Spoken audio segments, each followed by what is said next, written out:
This is one of the sessions which I've organized, so I'm very excited to have you here today. My name is Lorraine Charles. I'm the Executive Director of NAML and one of the co-leads of the Migration Summit. The Migration Summit 2023, organized by MIT React, NAML, the Quran Foundation, is a month-long global convening designed to build bridges between diverse communities of displaced learners, universities, companies, social enterprises, policymakers, governments around key challenges and opportunities for refugee and migrant communities. This year, we're exploring the theme co-creating pathways for learning, livelihoods, and dignity. Today, this panel is going to look at the challenges and opportunities for companies who have hired displaced talent. We want to understand how they've overcome these challenges. So in this panel, we'll hear from companies who've hired refugees. We'll hear from a researcher who's studied employment of refugees in Uganda. And we'll hear from someone from the UNHCR and the ILO about the Prospects project, which you'll hear about later on. So I'm really happy to introduce my guests, and a lot of them are friends, which I love.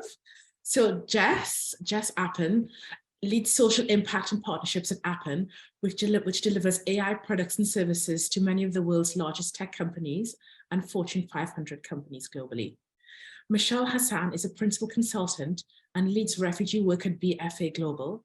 She's also the co-director for Job Tech Alliance, which is an ecosystem building initiative around job tech in Africa.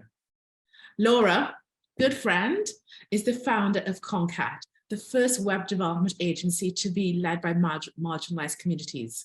Concat works with international companies and SMEs, providing high quality and yet affordable websites and connects them to the talented Concat team. Hawa, the founder of Somos, is an early stage startup and social enterprise, and it's a language learning marketplace. At Somos, the team is made up of amazing graduates who are refugees from Open Door Policy. John Warnes is currently Acting Deputy Director of UNHCR's Innovation Service and leads on the Digital Service Innovation Program. And Zulum, another friend, is a specialist at employment strategies for the ILO. And she is also working on the Prospects project. Just an apology, Zulum won't have a camera on because she's on mission in Kenya. So, welcome. So first of all, I just want to say one small bit of background to sort of caveat this discussion. And this is around the right to work. 70% of refugees live in places that limit their access to legal employment.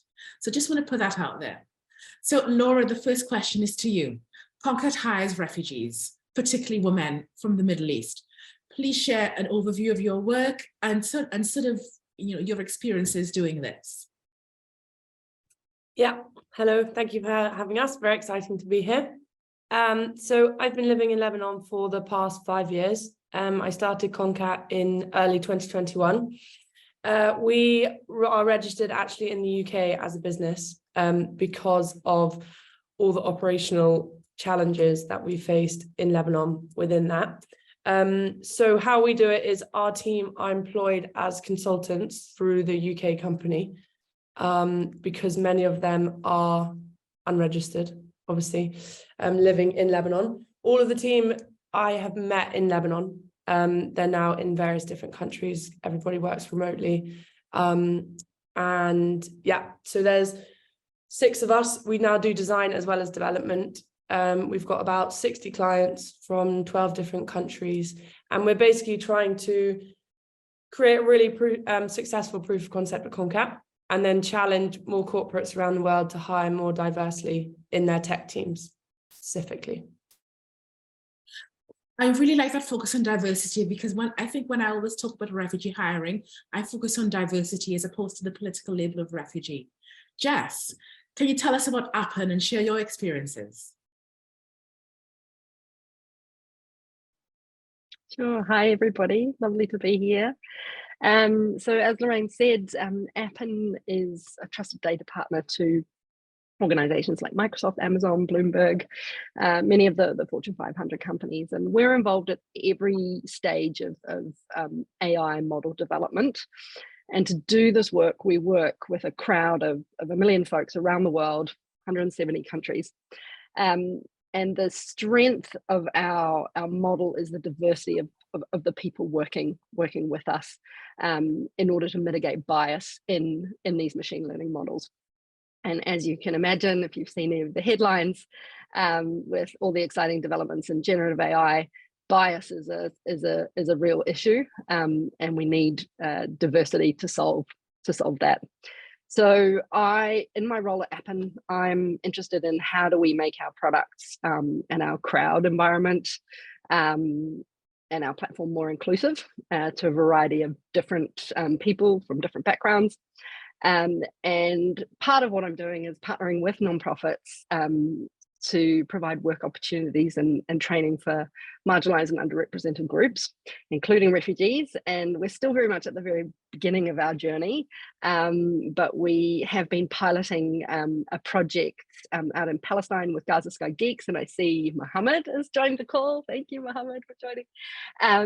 And we're also hoping to pilot something with NAMA in the next couple of months as well. So really happy to be here and look forward to learning from you all. Thanks. Really excited, for this journey. I want to turn now to John or Zulum. I'm not sure who wants to go first about the Prospects project. Maybe Zulum, you can go first. So and describe what the Prospects project is and what it's trying to achieve and sort of what progress you've made so far. Sure. Thank you, Lorraine. Indeed, the Prospects program is an acronym for Partnerships for Improving Prospects for Forcibly Displaced Persons and Host Communities. It is funded by the government of the Netherlands, and it's operating in 4 countries that host large numbers of forcibly displaced people: Egypt, Ethiopia, Iraq, Jordan, Kenya, Lebanon, Sudan, and Uganda. And in different sectors of the economy, the different agencies that are part of this partnership, UNHCR, the ILO, but also the World Bank and IFC and others are working to promote the inclusion of refugees in the labor market. Specifically today, John and I are representing a specific mechanism under this Prospects program. It's an exploratory project that is looking at innovative ways of providing job opportunities to refugees, especially in the digital and gig economy. Well, we are working together, both agencies, specifically on promoting a digital transformation that is inclusive and productive to everyone, particularly those traditionally underserved groups from the host communities, but also refugees. And, sometimes or many times, both populations face the same challenges of limited access to connectivity, infrastructure, lack of digital skills, restricted access to financial services, or exposure to digital risk. So perhaps now I'm going to just mention a little bit of the work that the ILO is doing, because both organizations have different mandates, and we are trying to make the better use of our strengths here. So basically, here the ILO is advocating and supporting governments to establish the necessary policy and regulatory frameworks, but also the incentives to make of digital work as work that is decent. For example, under Prospects, the ILO produced the guidelines to measure the job creation potential of the digital economy in a given country. And we introduce a component on inclusion that is helping us also to advocate for the participation of populations that are affected by forced displacement in digitally enabled work. So, and today in my mission in Kenya, we are launching the establishment of a community of practice to inform policy and practice in improving access and working conditions in the digital economy, including for refugees. So finally, just a last word, the ILO is producing information materials that are very easy to digest on the opportunities, the risk, and the rise of working on the platform economy. And together with UNHCR, establishing partnerships with online platform operators and providers of training that are committed to conduct ethical businesses and helping onboard people in jobs in the digital economy and also the platform economy. So I leave it for the moment here and pass it over to John. Thank you. Thank you, Zulum. John, would love to hear the UNHCR perspective on this.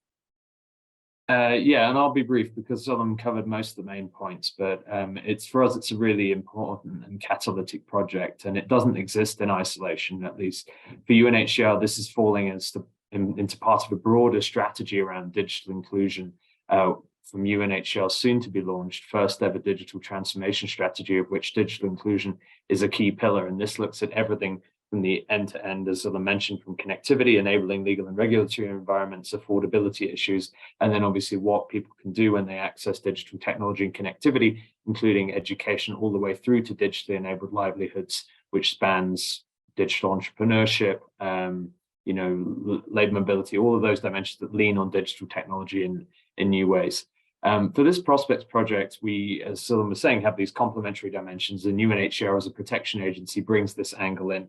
Sometimes in the past, we've maybe seen, well-meaning organizations running very fast into the new opportunities that the digital economy provides.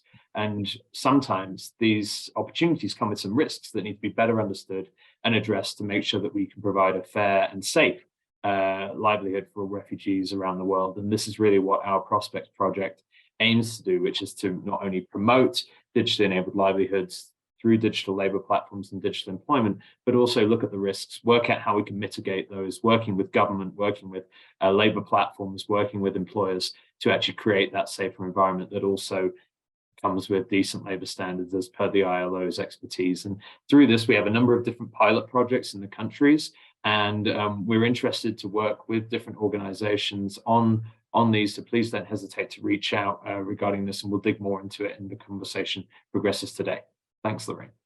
Thanks, John. So I want to move over to Kawa to hear about his experience as an employer. So I've sort of put employers right around both ILO and UNHCR. So as an employer, please share what you've experienced with hiring refugees and sort of how you've navigated this space. Sure. Well, yeah, firstly, thanks, Lorraine, and great to be here and part of the discussion, and thanks everyone for joining. So as Lorraine mentioned, my name's Carver, and I head up the team at a early stage social enterprise called Somos. We are an all-in-one teaching and business toolkit designed to empower online language teachers to both earn and live well.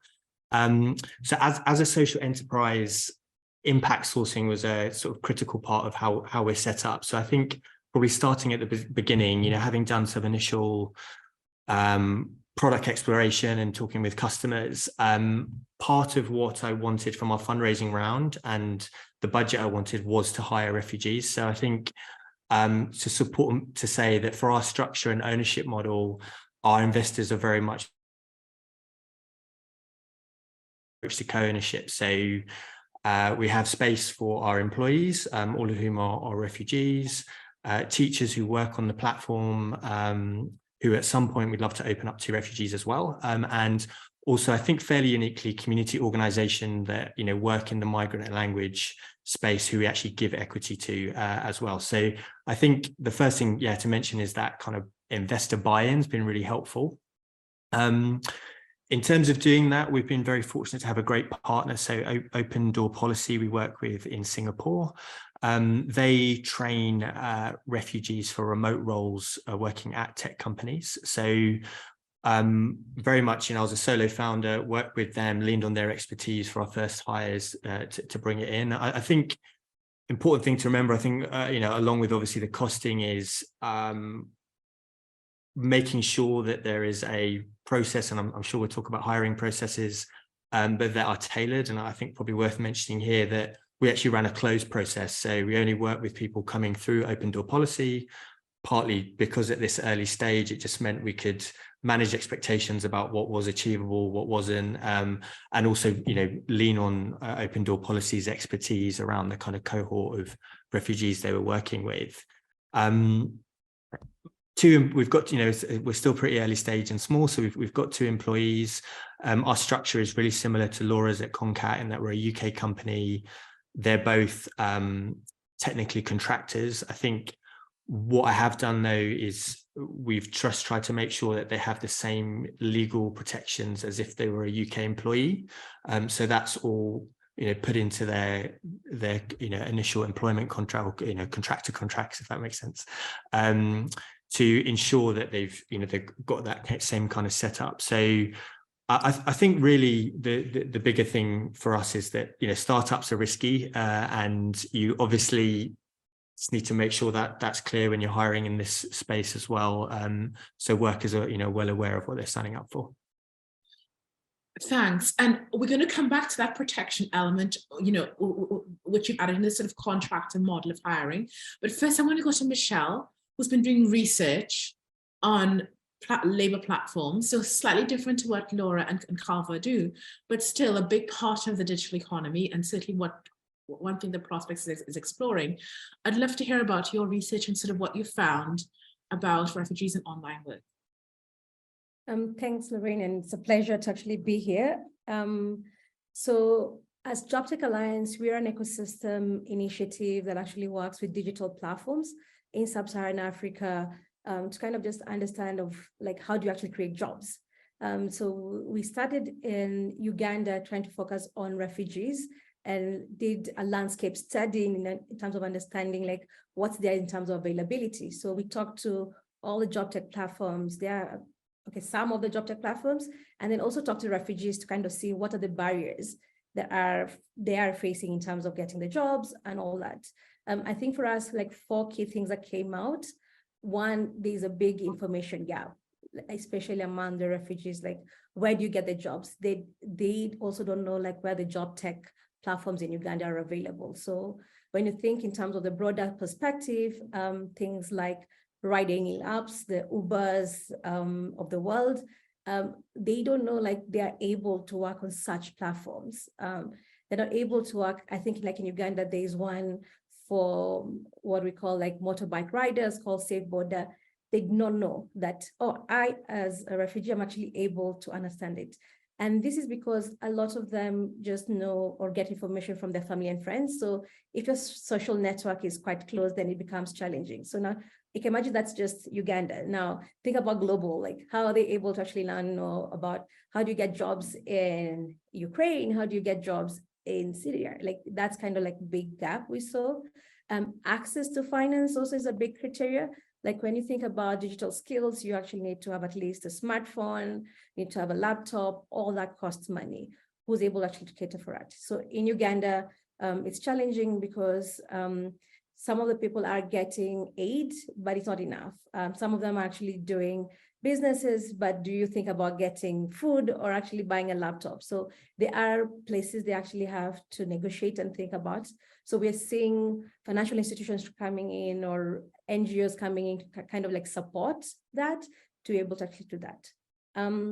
But also again, cost in terms of trying to get the skill sets for it, right? We've talked about digital skills. So not just schooling in terms of getting education. And what we saw is that a lot of the TVETs or the school education system were focusing more on not technical skills, but things like beauty making, cosmetics, hairdressing. But we know the future of work actually is digital. So how do we start changing that narrative in country to be able to start saying using availability to be able to say that? But we saw some of the platforms really encouraging to say yeah, we have never thought about hiring refugees, but through our research, they think that they're able to because they thought about all these big barriers like KYC being a challenge. Then they realize, actually, no, the only thing you need to be on a platform is maybe your phone number and possibly your ID, which in Uganda is pretty progressive. They actually have those too. So it's easier entry. So I guess it's just kind of to start the conversation of how do you encourage more refugees to be on platform, but also just share that information.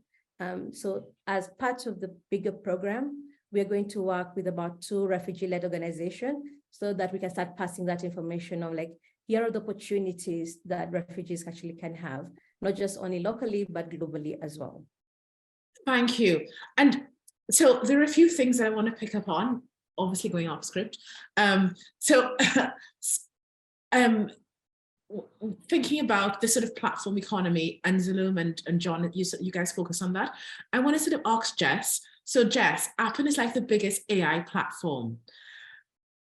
Can you talk about how you hire people? I mean, I imagine it's as contractors because no one's full-time. Can you talk about the sort of thinking behind that way of working with individuals?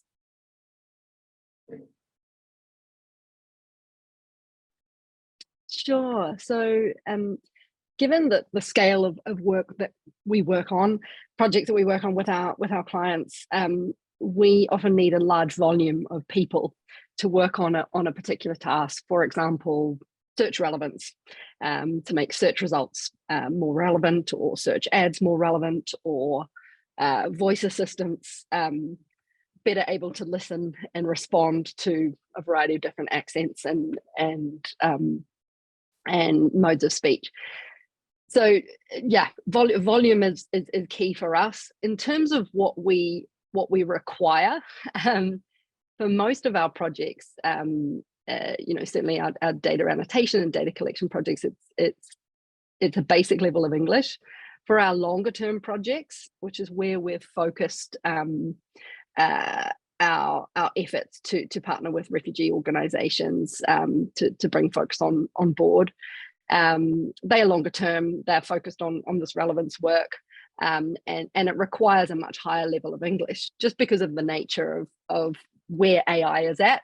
And we're still not at the stage where AI and the large language models that creates the AI represents mainly the English world at this stage, unfortunately. But we're hoping that will change, and that's part of building up this volume of folks who speak different languages, and particularly refugees who speak upwards of 3 languages most of the time, and really finding ways to bring them on board. What we have found with our pilot project with Gaza Sky Geeks, Palestine's obviously a very specific context, but we have had some payment challenges there, trying to get that set up, and also some technical challenges, even though a lot of the folks that we're onboarding there are very highly technically skilled because they've been through the Gaza Sky Geeks program. What we've learned is that we're trying to introduce a sort of a white glove process. So usually folks, it would be self-service. They would come on board and be directed on how to sign up to our platform, to any client tools, etc. But we've introduced an extra layer of support with these projects to really ensure that folks are onboarded and supported through that process. Really, really interesting to hear this. So maybe I want to go back to John and Zulum, UNHCR ILO, on the prospects. So you've heard about all these different models for hiring, the sort of platform idea, what Cover and Laura do.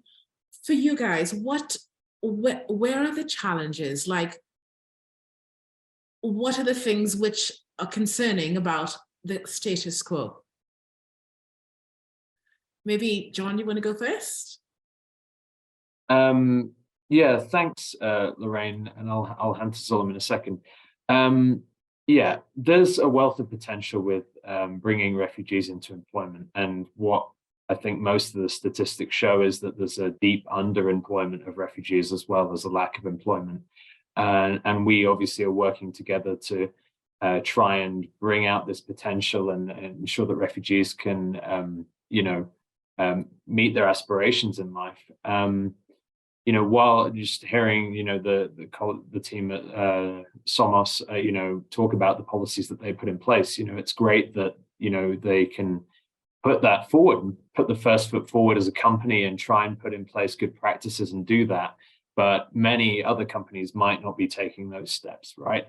And that's where we need to create the enabling legal and regulatory environments for refugees to be employed, to be able to be paid. And this is often a hard stop for many refugees. And this is where organizations like big UN agencies come in to work closely with governments and industry to try and create these environments. And we have experience where we've been able to move the needle on things like SIM registration and KYC by working in partnership and collaboration around these issues to demonstrate that it's counterproductive to have a system that doesn't provide a legal pathway, because it only encourages informal workarounds that often present risks not only to the refugees, but also the communities that they're in when you're not having a SIM registered in your own name, or you're relying on informal payment mechanisms and so on. And it's in everybody's interest that they're brought into that. So it's rather maybe more benign and quite dull, but creating those environments through effective advocacy, building coalitions and partnerships for change is absolutely essential. And that's part of what we're doing with our Prospects project and agenda. There are obviously other technical bits that are part of this package as well, like we were mentioning issues around digital skills, language skills, connectivity. And this is where I think some of these organizations can recognize that they're not alone, in wanting to hire refugees, that there's a network of humanitarian organizations, of development organizations who have the skills and capabilities to support either on one or part of these, or connect with other organizations who work on these issues. Even Lorraine, your organization like Namal provides those soft skills and literacy and support, and could be positioned to work with one of these companies in helping bring teams in. Similarly, UNHCR provides a number of operational support in the countries where we work through our offices, whether that's in the form of connected facilities or provision of connectivity infrastructure, ways that all contribute to this landscape. And I would just say, it's not all on the shoulders of the companies to think that they have to do all of this by themselves. And to come back to Koa, what he was saying around working with Open Door Policy, there was an organization working alongside him, working with him to help make that happen. And I think that teams shouldn't be afraid of reaching out, building networks, and realizing that actually there are many other teams who want to stand alongside them and help make this a reality.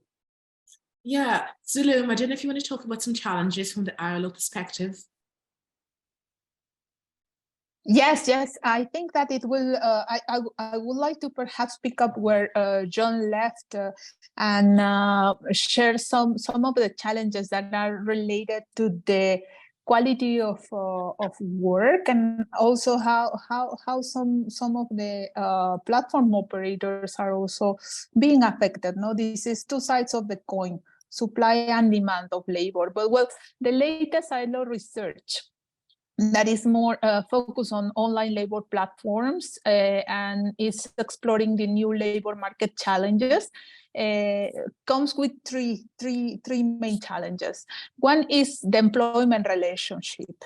It is not always clear in national legislation if digital workers are self-employed or are in disguised dependent employment. And this is also difficult for the platform operators, especially those ones that are operating at global level, and they have sometimes difficulties to comply and understand the different regulatory frameworks crossing through countries and regions. And this is very important, and perhaps explains in part the low levels of social protection and the high informality prevailing in these new forms of work. No, there are players that are being that are playing by the rules, but others that are let's say behaving different. Another of the big challenges we found is that the average earnings in platforms is $3 the hour, and many workers also spend 1/3 of the time in unpaid tasks. So here I think that we could bring a bit more of transparency on how this information on the evaluation of tasks of workers and how they are, sometimes algorithms are managing their time or supervising and qualifying workers. One other challenge that perhaps I would like to highlight is that there are significant geographical inequalities. Now, there are some freelancing platform operators that pay more for the same work to workers located in the global north than those in the global south. For instance, as an example, American workers on average earn 2.5 times as much as Indian workers. So, and this is concerning supply side, but demand side also I mentioned a little bit on the unfair competition for those unregulated players in the ecosystem, for those businesses that are committed to conduct ethical and inclusive businesses. But there is hope. You know, the ILO recently had the governing body last month, and the governing body of this organization has instructed the office to work towards the adoption of a new international labor standard that helps to regulate and to bring more transparency into the new ecosystem of the digital economy and online labor platform. So this is going to start in 2025. So a lot of preparatory work is going to take place in the next in the next 2 years. But I think that this is a very, very important milestone. Back to you, Laura. We'd like to call this a bit later, but I want to go to Jess and then Laura. So Jess, Zulum mentioned this sort of discrepancy in pay, and and this sort of the problems around platform economy. I don't know if you can talk to us about some of these from Appen's perspective. So Lorraine, I think this is not unique to Appen. It's even the UN does the same thing. It pays these people vastly different rates depending on where they're located. So what we do at Appen is we every year we review, or more frequently in some cases, review our pay rates in every country that we work. And we look at what is minimum wage, if there is one, and we also look at what is happening in the market in that particular country. And we have a fair pay policy. We set our rates at above minimum wage as far as possible. I don't think there's any countries where we're paying below minimum wage actually. But yeah, so that for our longer term projects, that's there's a minimum wage. There are obviously tasks on our platform which are, for example, data annotation tasks, data collection tasks, and we calculate because that's often on a task basis rather than an hourly rate for our bigger projects. And again, we look at how long does it take the task, how long does it take to do the task, and then we look at, well, what would make up a minimum wage or above minimum wage if we were to kind of stack up these tasks for a particular individual. Okay, really helpful. And Laura, I want to come to you. In Lebanon, challenging. Michelle spoke about problems of payment. And also we sort of spoke about the sort of contractor basis. So you mentioned that your employees are no longer in Lebanon. Can you talk a bit about the challenges around payment and sort of how, and similar to Carver, what sort of protections that you have in place to sort of support them? Yeah, so for us, one of the biggest problems was this payment. And the banking system in Lebanon basically doesn't exist even for Lebanese, let alone refugees that are living here. So we rely solely on platforms like Wise and Wish, which is a local kind of Western Union equivalent. The big thing that we had to basically work out was cash flow within that, because we haven't had any funding yet. So we were spending like hundreds of pounds each month on the fees, on the transfer fees to get our employees paid.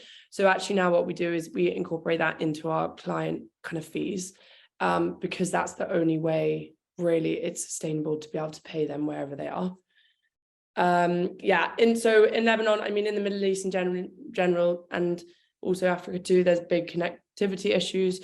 we have got all of our team now they've got like a UPS, which is like a battery powered Wi-Fi box essentially in all of their houses. So they've got guaranteed Wi-Fi, because that was one of the biggest issues we faced in 2021 in the summer. There wasn't even kind of 4G in the country. So we've been, it's an ongoing struggle finding solutions to these things, but I think it is possible. Like, we are proof, Concat is proof that it can work. I think a big thing, Salam, about what you were talking about is the unequal payments being a problem. Like, a lot of clients come to us saying, oh, you work with refugees, can we pay you $500 for a website or $600, which at the beginning is what we started at. But now we're working with corporates around the world. We're looking at kind of 6,000 and above for the kind of websites, for the design and the development. And it's really about shifting that narrative. Just because we're working with refugees, it does mean our prices are probably more affordable than developers in Europe, but it doesn't necessarily mean, that we are going to be paying like super low salaries just because of who we're working with. And that is actually a huge kind of advocacy piece that has been unexpected through our work, that's the narrative coming from clients, right? And a lot of our clients have never they work with refugees and they work with beneficiaries, like the people that work at Concat, but they've never actually thought about working with those beneficiaries along their service journey. And I think that's really interesting. Like, out of our clients, I think about 20% are now employing refugees in a different capacity within their company. And it actually takes them working with us to say, oh, I've never thought about working with a refugee graphic designer, or I've never thought about, working with a refugee service provider even. So that's also a really cool bonus that's come out of our work. And I think that is why we need to kind of showcase companies like Concat and Samos to basically show that it is possible. It takes a little bit of extra work at the beginning in terms of operations and financial and connectivity infrastructure. But once it works, like, it really works, and the power of that spreads. So that is why we need to kind of showcase more companies like us to more corporates to encourage them to do more. Yeah. Ryan, can I just jump in? I just wanted to sort of come back on skills, I think, because if we think about the market and what jobs are available, Appen is sort of very much the starting point for a lot of folks. So for our projects, we don't require any particular skill set beyond an understanding of English. But what we do see is that we've got a few different use cases, right? We have folks who are confined to their homes, have caring responsibilities, so they might rely on Appen for part of their income. We see folks who want to top up their income and use Appen for that. And then we've got folks who have a kind of quite a dynamic online career where they're working across multiple platforms, or on, they might have some freelancing on Upwork, and then they might also have Appen on the side as well. So there's a few different types of use cases here, and I think we're still figuring out what is the refugee use case here. And I mean, obviously refugees are not a homogenous group, so we need to think about like how does their experience and how do their needs differ in these use cases, and how as a company can we cater to them and support them. And the way that we primarily do that initially is as we pilot these initiatives is through partnering with organizations like NAMA, like Gazaka Geeks, and a few others who we're in conversations with to help us understand context, right? And to really get that qualitative feedback from folks to understand how we can support them to onboard, but also thinking through what is that pathway beyond Appen, right? Or in addition to Appen, and that's really key. So at Appen, we beyond the kind of basic English, we love to see folks who have got some critical thinking skills and who are growing their online careers and are learning how to kind of manage their time around that. But we're also interested to see how folks learn kind of the inside track on how to create AI. And that's what our roles provide people. And we want to know where they go afterwards or what they do in addition. And that's where partnering with organizations that are doing this kind of tech training piece with refugees is key. Just kind of say, well, how are we augmenting their experience? How can we support that wider training piece, and that pathway onto ideally full-time employment? How can Appen be a stepping stone to something more longer term, more full-time, et cetera, et cetera? Yeah, and I like the way that all of these pieces sort of fit into a puzzle. So Appen is, as you say, it's the stepping stone. And you mentioned skills. And we know, Zulu mentioned skills, John mentioned skills, skills, I think, and Michelle also, skills, I think, are perhaps some of the biggest challenges we face, because we know not all are made equal in terms of skill-wise. Maybe, I'm not sure who wants to go. I'm going to leave this open for anyone to jump in. Can we talk about skills and where the challenges are in terms of skills development, but also recognition that this person might have the skill that a company works. So obviously a company like Appen, you understand that you work with partners and same for Youth Power, but how do we navigate this skills issue? I'm going to leave it open. Anyone to start first, and then we'll kick off.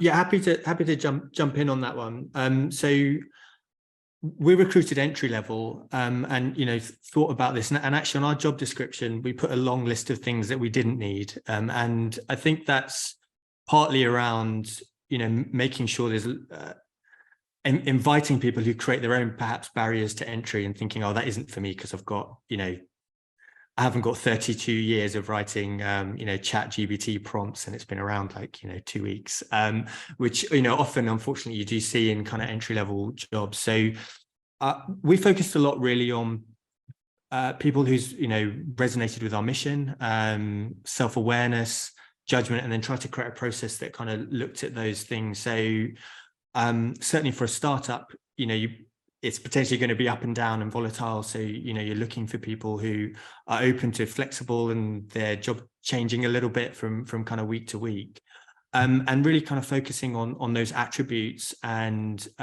people are happy to kind of explore that learning journey. Because I think certainly when you're looking at more kind of generic roles or entry level roles, focusing too much on skills, I think can really self-select people out of a process that they could very much be a part of. And I also think we should be putting an onus on employers, and I definitely agree with John in terms of making sure we partner with the right organizations as well, but an onus, and we're here to train.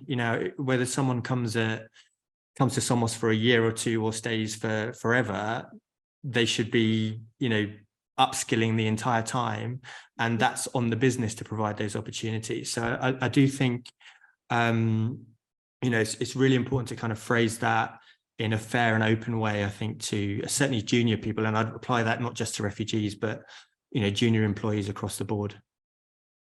Yeah, I'm not sure if John or Zulum, you want to jump in with anything around skills?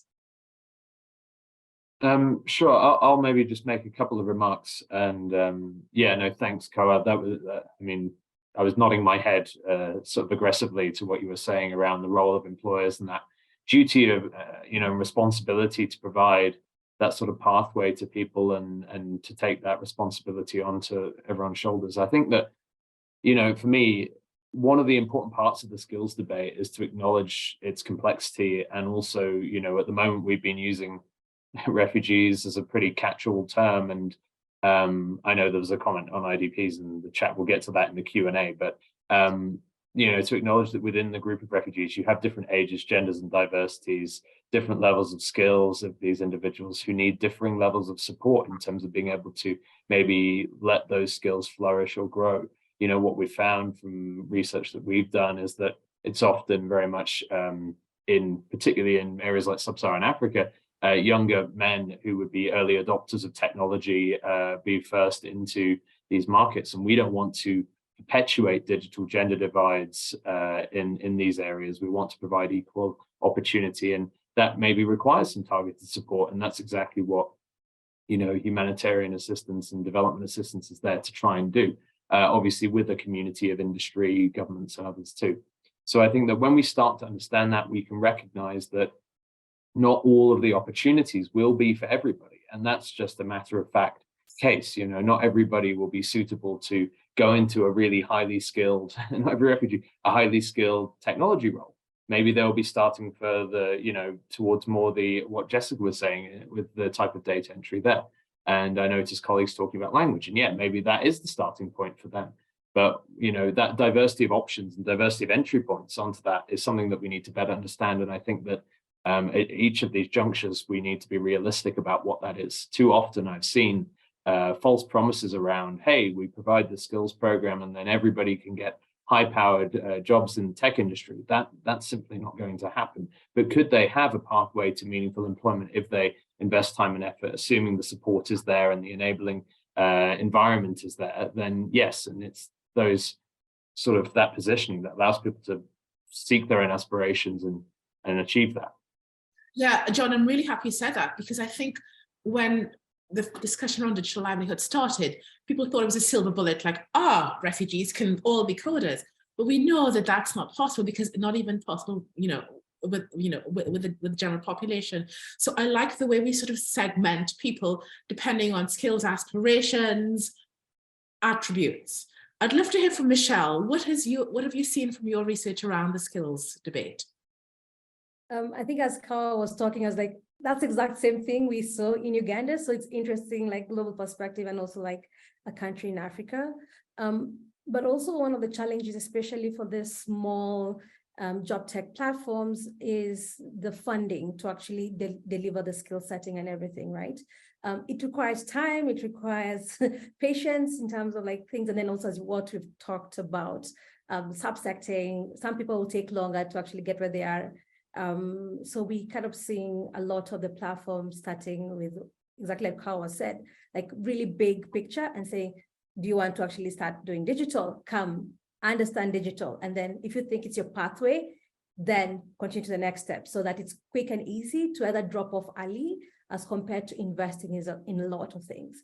But other platforms we saw in Uganda, a lot of them kept on saying, yeah, they are really struggling with retention on the platform, because refugee comes in and just not just refugees, but everyone, they come in, if there's no skill set or upskilling, then they drop off like within a month. So that's also a price for the platforms to actually think about. So it's kind of like one of the recommendations we got from the research is like, how as an ecosystem can we actually support platforms to encourage that? It might be philanthropic money, it might be other platforms that their core work is actually just skilling and integrating those into platforms so that it's not the business of the platform to just only upskill, but be like a whole ecosystem initiative. So yeah, so I think there's a whole role to play for a lot of people. Yeah, and I mean, Sonia, let's share the link to Michelle's research in the chat, because really interesting when you talk about the role of platforms and sort of supporting. Zulum, I'll come to you. And then Laura, I want to ask you a question around skills. So Zulum, you go first. Yes, thank you. Now, very, very interesting points, and perhaps just let me add a little bit more of food for thought with regard to skills. The digital transformation indeed has revolutionized the world of work and work as we know it today. So the concept of the workplace, the employer, the work has changed completely, and I think that we are more and more transiting into hybrid jobs. And digital soft skills are critical for people to work in the internet economy and in these hybrid jobs. So this requires flexibility, these new forms of work and new ways of solving problems and innovation. And perhaps let me bring into this conversation two of the skills that we not often discuss and that are very critical to the digital economy. These are consistency and creativity. And these are really difficult to build up. And I think one of the main problems is they are, you need to train people over a long period of time or medium period of time. They need coaching, they need a lot of different support coming together. And the most important is that the critical soft skills are hard to develop because we also need to switch mindsets and attitudes. And this, I guess, is one of the biggest challenge concerning skills. So I just wanted to bring this other perspective into the discussion. So thank you, and back to you, Lorraine. Laura, I'm going to come to you. I know this is your thing. So two bits I want to talk to you about. So you sort of, your talent to sort of the opposite end from Somos and the platform, high skill talent, but still you see skills shortages. Can you talk about your experience around, skills development and, some of the challenges, and maybe sort of caveat with a little bit about the type of skills that your talent has? Yeah. So I think technology in general is really based on teaching people how to think, whether we're talking about kind of entry roles or, full stack developer roles. The whole point is people need to learn how to find solutions, to do their own research and be continuously developing, right? Whether they're junior or senior, they're constantly learning. And I think this is the mindset that is really important to instill in anybody, wherever they are in the world, in the tech sector. The second thing is my big thing about communication. So we have partners all over the Middle East, in Syria, Iraq, Lebanon, that are absolutely nailing the technology side of things. There's NGOs and companies that are really, really, really training and educating refugees and marginalized communities to be kind of top level coders. But what is being missed as a general rule, I think, is teaching people to really how to communicate. I get thousands of CVs that are 10, 15 pages long from super senior technical people. And they don't know that a 10-page CV is wrong, for example, right? They send me emails that say, please hire me, I'm desperate, which is no reflection of, where they are, who they are, more just a lack of education and awareness around that. A big thing that we have done in my team is basically really focused on upskilling people from whatever level they're at, how to speak to clients, and working with kind of East and West time management and expectations has been a huge learning curve. And as you said, it takes a long time. So it's taken us like 2 years really for the team to be kind of able to speak to clients from the bottom to the top, to understand what it means if you say, I will send you this tomorrow, and if you don't send it, the client's going to get annoyed. And that's been a whole kind of learning curve. Be like, oh, I'll do it next week. And I'm like, no, you said to do it today, do it today. So I think, around that whole comms, there's a whole thing, especially teaching things like LinkedIn and how to find people's own employment through LinkedIn. I think the power of LinkedIn is incredible. And if people knew how to use it successfully, I don't think that companies like Concat would need to exist, right? I'm essentially just a bridge to clients, but most of the clients that we get are through LinkedIn. And so if individuals knew how to communicate, right, how to write messages, how to be professional on such platforms, I really think there would be more equal access to employment for people all over the world. Laura, I want to say you've just given NAML all the jobs, because this is what we focus on. We recognize that these soft skills are the things that are more important. This is saying the technical skills will get you the job, the soft skills will let you keep the job. How do we, yeah, and these are so important, and I think you're right, so often overlooked as what's really important. And and maybe to give a little bit of pitch, NAML really focuses on how do you present yourself as an individual. Yes, your LinkedIn is good, but when you talk to your, in an interview, talk to your colleague, talk to your boss, how do you then have this succinct and direct line of communication and not waffle around the place? And this is something that we recognize that it's very common, and not just for, but for many people don't know how to ask questions. People don't know how to respond to questions. So how can we sort of train people to be sort of tight in their response and sort of succinct when they give comments? So we have so many questions which I wanted to get to, but then so many cool questions in the chat. Maybe I just want to go to one thing about protection. We spoke about that, and I know this is really important, and we'll talk about it in a session we're having next week around digital freelancing, but perhaps we can sort of talk a little bit about worker protection and sort of understand, are there, I know, Calvo, you spoke about what you do, but from the perspective of ILO and UNHCR, what do you see are the sort of, best case examples? Are there any models that you've seen that you quite, that have worked in terms of protecting workers and sort of trying to formalize an informal type of work? Oh, Lorraine, I guess is that for me, right? Yeah. Yeah, but perhaps let me share with you some numbers. Indeed, social protection coverage is very low, and only about 40% of online platform workers have health insurance. Less than 50% have protection in the event of unemployment, and most of these workers are in developed economies. So ensuring adequate social protection for platform and gig workers is also closely linked to the regulations of these non-traditional forms of work. And what I mentioned before, how the classification of the worker is determined, whether you are on self-employed or whether you are in dependent work.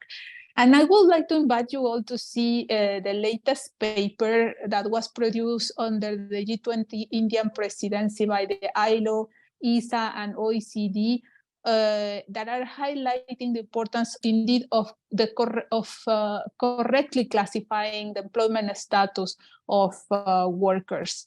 And there have been many platforms that are committed and trying to help their workers to have some of these protections. And they have, for instance, some specific plans that workers are paying individually, or some new ways of workers organizing. Online workers normally have very limited access to representation on trade unions. So they are finding new ways of getting together and also finding ways of negotiating in group the fees for health insurance and coverage. And while these responses are very welcome, they are still very individual, scattered, and disconnected. So this paper I mentioned to you is actually helping all these institutions and also the G20 into promoting systems that are improving social protection coverage to the workers in general, and specifically all those working in digital platforms, because this is more sustainable, more durable, also more fair to everyone. Still, the big question is how to finance these systems in emerging economies, where the national protection systems are not robust enough, and also a large part of the economy and the jobs are informal. Still, we believe in the ILO that the social security and labor market flexibility are not contradictions. No, to the contrary. Social protection is one of the elements that allows to ensure decent work in these increasing flexible labor markets. But we don't have yet all the answers. So we are commissioned under this opportunity fund project that we are running with UNHCR, some additional research that help us to understand and map what are these good practices, because most of what is captured it's for workers in general, including in some cases freelancers, but not refugees. Now, I invite you to visit the ILO Prospects program, because there are some interesting publications and some interesting examples, but still not on the full coverage of social protection, but also on access to health insurance. So I leave it for the moment there in the interest of time, and will be posting perhaps some links to this documentation. Thank you, Lorraine. Over. Thanks, Lou. So please post some links. We're gathering all these links on a document, which will give you a link to sort of a takeaway document for you. So at the end of the session, we'll have this document, and we'll have all these links there. I just want to maybe one comment question before I go to the questions in the chat, and we have many so far. Sometimes I always wonder, instead of the employer, i.e. the platform, being the entity that provides the insurance and protection, could this be a third party that allows individuals to opt in? So, for example, there's an insurance company which is linked to several platforms and provides this mechanism for health insurance for anyone on any platform anywhere. I mean, for me, this seems an interesting solution. Just throwing this out there, if anyone wants to comment on that. Yeah, I'm happy to jump in that, because we looked at that early doors at Somos. So how we structure it now is that we have kind of cash pay, and then we have additional cash things per month for things like well-being, digital access, an education budget. And just coming back to, I think Laura mentioned Wise, we also use that, but also for expense cards for the team so that they can buy things online that fall into those categories, which is a kind of useful thing for that kind of platform. But on the insurance side, one of the tricky things you need, I think, particularly as a small business, is you're still dealing with different insurance relationships in all those different countries, even via that platform. So you need a certain amount of platform workers for that to be in any way viable. Otherwise, it's very, very expensive. And I think especially in countries where there's lower protections or already at a regulatory level, the coverage is far more expensive from the underlying insurers. So it's not quite there. I think where it's been the most useful is for things like riders, because that kind of accident insurance is actually quite cheap. When you're looking at actual wider level of healthcare, as with a lot of things, like the best coverage available is in places like the EU, where there's already quite high standards of what's kind of being provided at a state level versus other places. So those platforms, I think, are a lot more complicated, I think, when it comes to actually trying to get a payment out of those underlying insurance companies for the work you're working with. So, you know, I think that framework's just quite important to understand. They're not quite there yet. And I think especially if you're doing something other than like a rider role. Yeah, thanks. John, you wanted to comment on this, and then Michelle. Yeah, it's a good question. And I think that the one thing I would say is just a starting point is this shouldn't obviously negate or dilute the sort of responsibility or duty of care that an employer has over employees. However, obviously, the more people that they can get to support, and this is maybe easier for slightly larger companies, Carl, where they have the infrastructure to be able to solicit through partnerships support to refugee employees through insurance or so on, that's there. But coming back to it, in many of the environments where we're working in, sometimes the operations, particularly when it comes to the digital economy, whether it's the gig economy or digital labor platforms, is often quite a gray area when it comes to regulations, particularly where many refugees reside in, you know, outside of Western Europe, North America. And I think this is where, you know, we were talking earlier about partnership. I would say that this is beyond a sort of a value added. In some senses, it's a necessity, in the sense that, do you as an employer, as a labor platform, wanting to support people who are in this situation with humanitarian needs, wanting to take on that responsibility? Maybe not, right? There are other organizations who have a duty of care from a humanitarian angle, who can actually help assist to bring in other organizations who provide that support, work with government, you know, to make sure that we're not putting people at risk or in jeopardy because of that. I don't want to conflate that with the prior point around obligations and duties from an employer, but I think that is a fine line sometimes when it comes to immediate needs, basic needs, in particular, protection risks. And that's where, yeah, we wouldn't see you know, these companies as being the arbiters of international protection as UNHCR, but rather a need to work with those organizations who have that expertise, and we're there to sort of support and take on that role that we play. Yeah, Michelle, then Jess. Thanks, Lorraine. I think John actually has said what I wanted to say, which is like importance of regulation, because we've seen platforms being partners in terms of like offering insurance, but it's difficult. Like you can, depending on the country we're in, especially in Africa, once you change a country, then all the legal things comes in. So we have seen some platforms like insurance platform being part of it, so like Turaco, but it becomes a challenge as when they would think about global. So what we've seen is instead of just health insurance, they do a cashback model so that it's easier. And now they're saying, okay, you can go to hospital by saying you have missed a days of work. This is how much you're owed, validate that you've actually missed a day of work and you get some money. And we feel like that might be an easier way. And that's just kind of like way to circumvent the regulation in the different countries. Really interesting. Jess, I want to hear from you now. Yeah, I just wanted to add that I think there's a real role here for collaboration and the development of guidelines and learning and sharing amongst different platforms on these particular topics.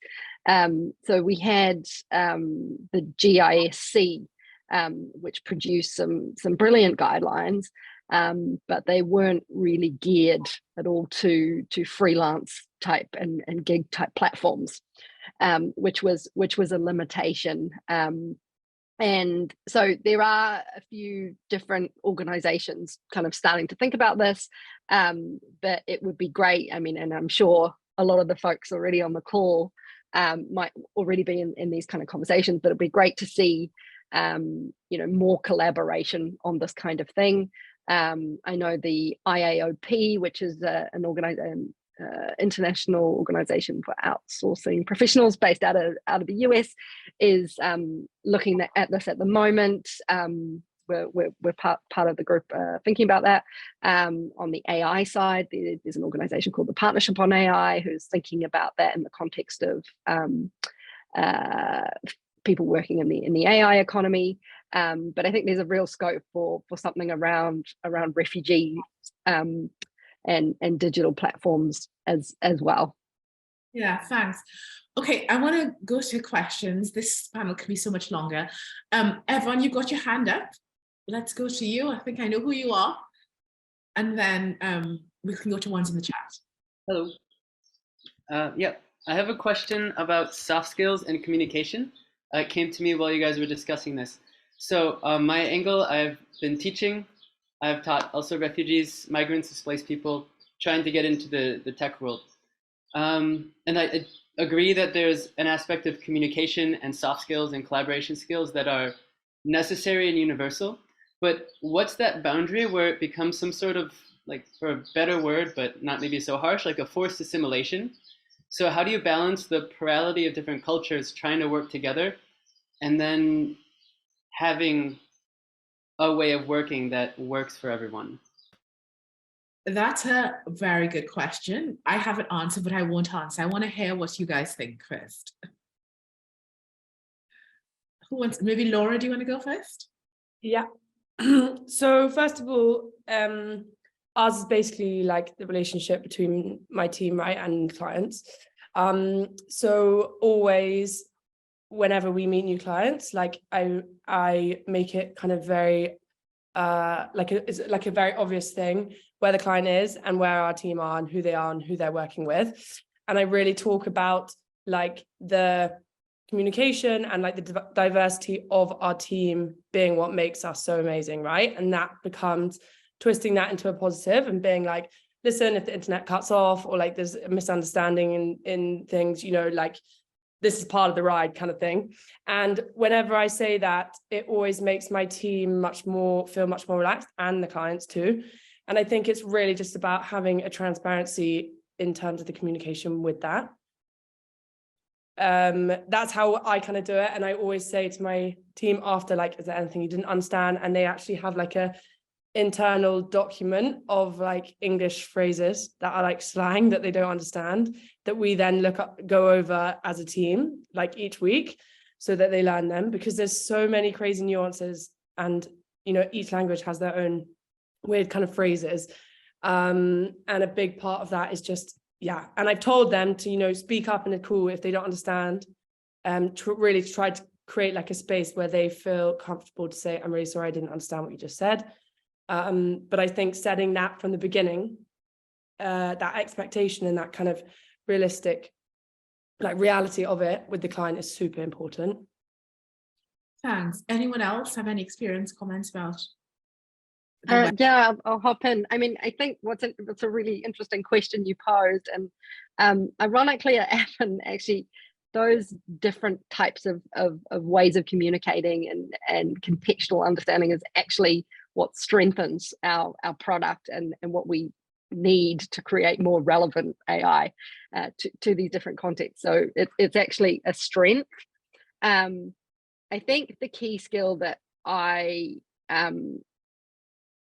would hope comes through and can be taught if it's understood differently in different contexts is really that kind of self-advocacy skill. So where we have issues with onboarding, or where someone has a challenge with the way we've set up a task, we would want them to be able to advocate for themselves and know how to do that through you know, through the channels we have, raising a ticket, etc., hopping on the phone, whatever, and that feels like a really important skill. But yeah, the diversity of thought, of communication style, and is our asset ultimately. Yeah, thank you. So I mean, I'm just going to say very quickly, for me, it's a level of professionalism as opposed to westernization or assimilation.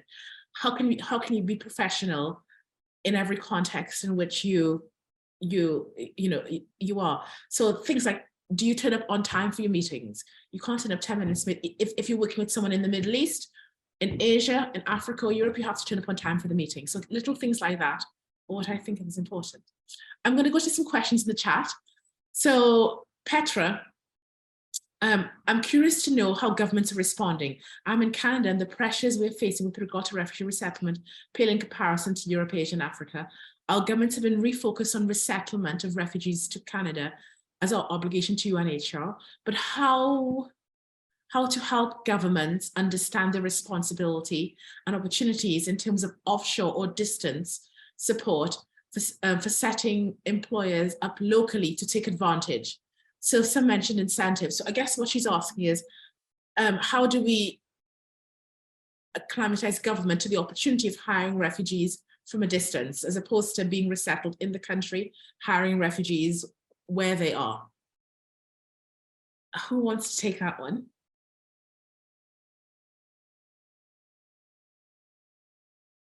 Anyone? Maybe it's too tricky. I think it might be helpful. Is Petra on the line? Because if so, she can maybe clarify, because I was interested whether you meant like, you know, the governments in which employers would be based. Maybe you've got companies working outside of Western Europe who want to hire refugees based remotely in another country, let's say in sub-Saharan Africa. Or do you mean like within a country to actually help them undertake work online to somewhere else? Yeah, that's a good point. Let me see if Petra is here. I'm online, but my connection's not great, so I don't know if you can hear me. Yes, we can hear you. Yeah, thank you. Sorry, just to clarify, I was mostly curious around the distance type support. Like I said, in the Canadian context, there is a lot of emphasis on resettlement within the refugee support system, and perhaps less awareness, understanding, or attenuation to the possibilities of distance support, if I'm using the phraseology correctly. So I hope that clarifies. And maybe the answer is, you know, you begin with employers and show to governments, or maybe governments, you know, are not a big part of the equation. So just curious, perhaps from the experiences here, whether you know, you've been active in terms of scaling and getting support, public support around some of these models. So you mean virtual mobility as opposed to physical mobility? Virtual, yes, yes. Anyone? I'll maybe make a couple of comments on this. I think that, we know, and those who are familiar with the statistics will know that the number of places for resettlement are very, very low. And I saw some comments from, somebody in the chat who was talking about limited chance of resettlement. And yeah, I think we all hope that those numbers would increase and the opportunities for those to be resettled, as one durable solution of many would increase over time. However, when that's not possible, what other options do we have? And I think this is where virtual opportunities come in as pathways where you say, well, actually, without having to move, which has many implications for hosting governments, that actually this can be mutually beneficial. Not only does it allow a refugee a pathway to a livelihood, but also if they're living in a country, then they contribute through tax, to that economy and to the community that they're in. Only when it's done in a non-informal way, where this has to be formalized. People have to be presented with legal pathways to financial services, to employment, to connectivity services, and to the tax system, so that they can pay. And in some systems, we see refugees who are ready, willing, and able, and maybe have clients not able to undertake work because of tax disincentives. And that's really, one of these points where if you ask a government, would they in principle be open to receiving tax contributions? Most of them will say yes, because government's budgets are stretched and they see the benefits of that. So I think that many governments are supportive of it. What makes it a challenge for many, whether is on the one hand the political, which I'm not going to talk about, but I think everybody's aware of it, but also these other challenges around infrastructure skills and this ecosystem, which we were talking about through the course of this call. Because only when all of the pieces of the puzzle, the stepping stones along the journey, all work together in more of a unison, where you create that ecosystem where that becomes easier. When you have employers in, whether it's in a Western European country or whether in another neighboring country, you actually have that you can create those opportunities, get them in front of people who have the skills. Those people have the ability to grow and build their skills, have access to devices, the energy to power the devices and those opportunities. But yeah, it doesn't come without cost. And that's another issue that I'm not going to dwell on too much, but I think everybody's aware. And I think that's where we may need to look at creative models for financing, including deeper collaboration with private sector enterprise, humanitarian aid and development financing, and others. Yeah, so in a way, speak to the government in a language which will make it beneficial to them. You will get tax if you allow this. Another question, thank you for that, John, is about IDPs. We spoke a lot about refugees. What are the particular challenges around IDPs? And for me, I don't see IDPs as being more challenging than the host community. Perhaps similar-ish challenges. Anyone want to take that? I feel like this one might be aimed at me again, given it's very much on our bread and butter is UNHCR. But I mean, I would say the reason for focus on refugees is these issues that we're talking about around policy and regulation are much more heightened in this circumstance. This isn't to say that some of the issues don't apply to internally displaced people, but it's very contextual. If they're recognized as citizens of a country, you face significantly fewer barriers than you would with refugees. However, all of those barriers that apply to refugees around connectivity, around infrastructure, lack of documentation, all of these can also apply to IDPs. So I would say that within the context today, it is, and we've been making rather general statements, but obviously in any country, you would need to look at the very specific regulatory environment, how that applies. In some countries, they treat refugees from one country very differently to refugees from another country. In some countries, we have a large number of stateless populations who may have been residing in a country all their life, but don't access the same rights and as citizens because they're not recognized by a government. So I would just say that we have to be very contextual there. IDPs do face a number of challenges. However, I think given the fact that they are in many circumstances within a country facing the same have the same rights as citizens, that refugee would be the angle where we need to address this. Now, obviously, the one instance where this isn't as clear is in issues of conflict. But that's obviously a much more complex situation, which I don't think we have to get in time to get into today, but just wanted to note that where we have those interesting internal political dynamics and conflict situations that hamper the entire situation for anybody on the territory. Yeah, thank you, John. Going to the other question. Someone who works, Melissa, employment case manager at Church World Services, a refugee resettlement agency. Any advice on how I connect with employers to hire clients? This is the question of the day. We're all trying to tackle this question. But the other question is, any advice on clients who don't speak English? What roles might they be able to do? And I think this is really challenging, because even for Jess, unfortunately, a lot of the digital work is in English. So I'm not sure if anyone has any thoughts about roles for those people who don't speak English. Yeah, so this is so language rights, sort of connecting with migrant and worker rights are a kind of big focus for us at Somos, and the lack of linguistic stretch at the moment is down to my limitations versus kind of what we're trying to achieve. But part of the goal is to really widen opportunities for a much wider range of speakers than I think the sort of standard European and perhaps kind of Mandarin languages that you see certainly on teaching at language platforms. But I think that, as you said, kind of appeal to lots of these platforms when we're just talking about like broader worker style contractual jobs. It's a kind of step-by-step process, because I think sure Jess will know more than me around the AI, but like you touched at the beginning on it being at a certain level for English and not quite there on all sorts of other languages. And that's especially the case for, say, a lot of African languages, a lot of indigenous languages around the world, and lots of endangered ones that haven't been given the opportunity to make that sort of step to the last version of the internet, let alone before we get onto like Web3 and AI right now. So I think there has to be an onus on companies to think and not rush, I think, into, I'm seeing immediately lots of translate your website into, 52 different languages, 45 of which are probably going to be done pretty poorly, and leaving, say, for example, translators, which are a really important part of, contractual work, often left out of that. So I think it's really important to connect that kind of human part of the multilingual background, I think, to how we construct the internet, into this discussion as well, because it's heavily linked, I think, to the migration rights piece.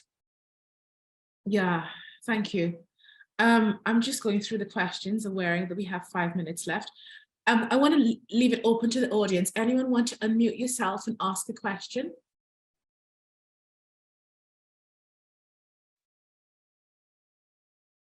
Yes, Evan. Good. You're my plant. I have a question this time about the possible risks of more remote work. This has been a very positive talk, but I'm sure it's not all positive. You guys mentioned a little bit that pay will be very different for the same work across the world.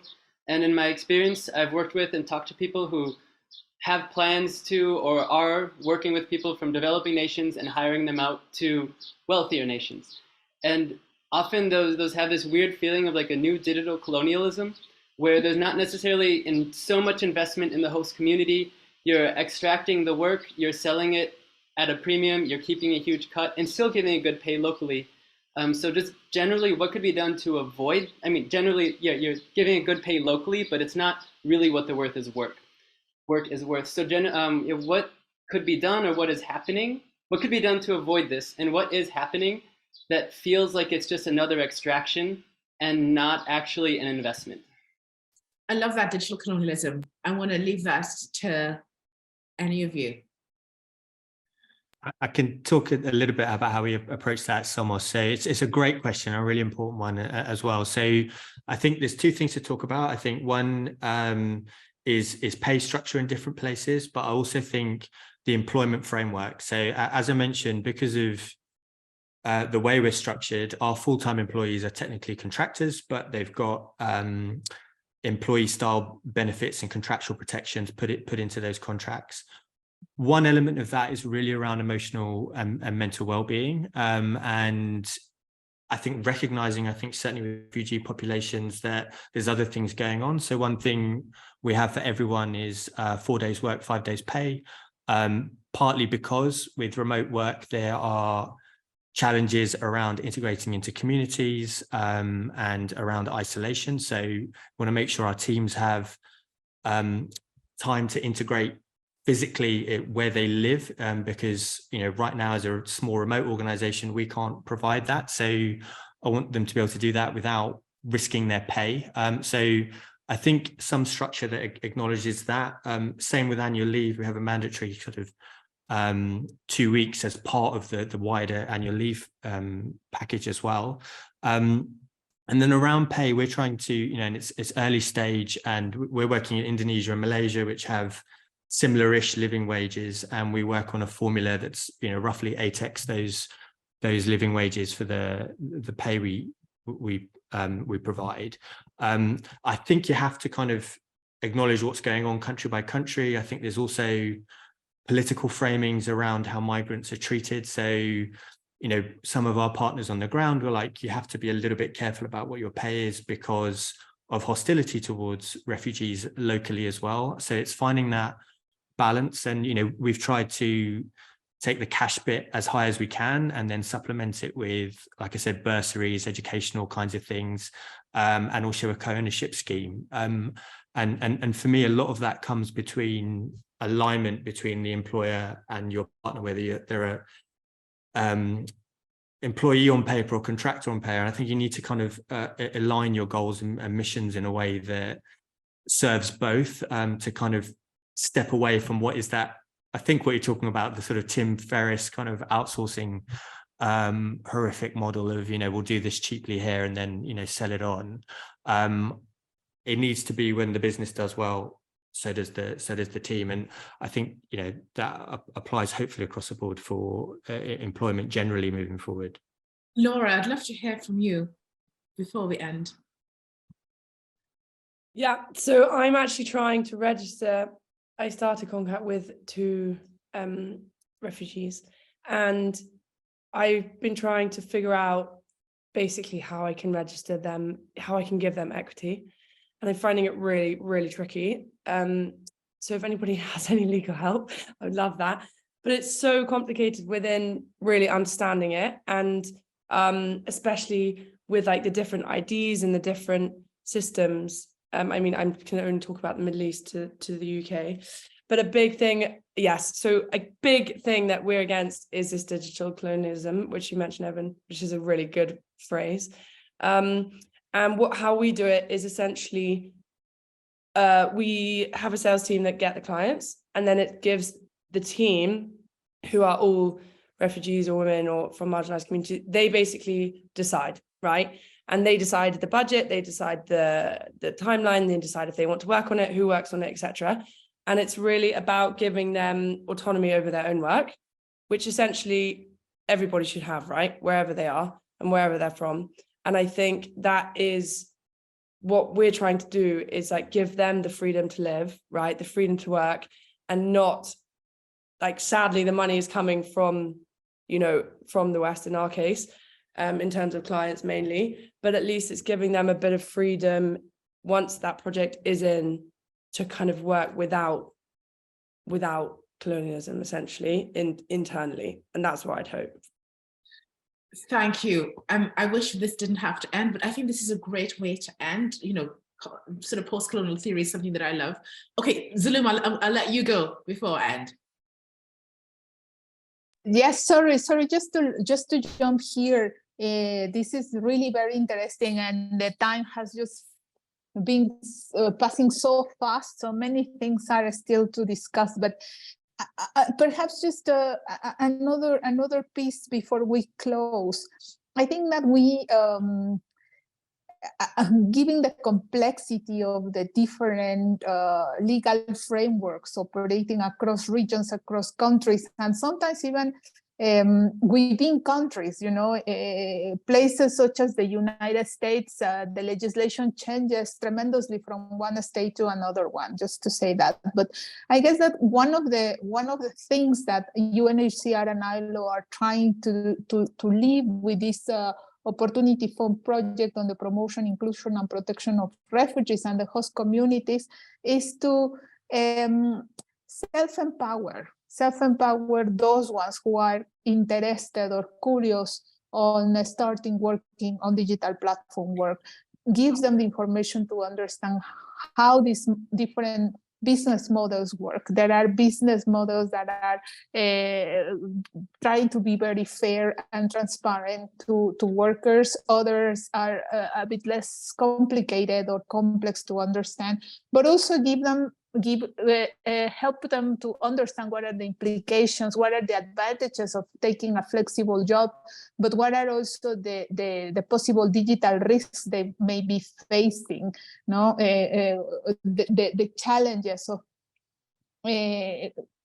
early, before they fall into a scam, before that they lose their payment. I think, remember in one conversation with a group of refugees, we were asking them, what's the major risk you are exposed to? And they say, well, to not being paid, or to not being able to retrieve my money from the bank account or from whatever the deposit is made.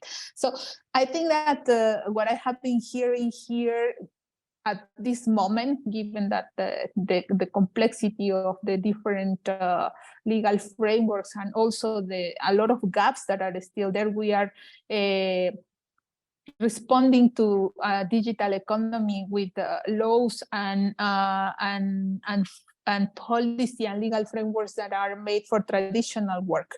So it's like how we give power of information, of access to services to refugees, the host community. So thanks a lot for giving me the time to squeeze in this last comment, and back to you, Lorraine. Thank you. I don't want to, well, I can continue a lot longer, but thank you, everyone.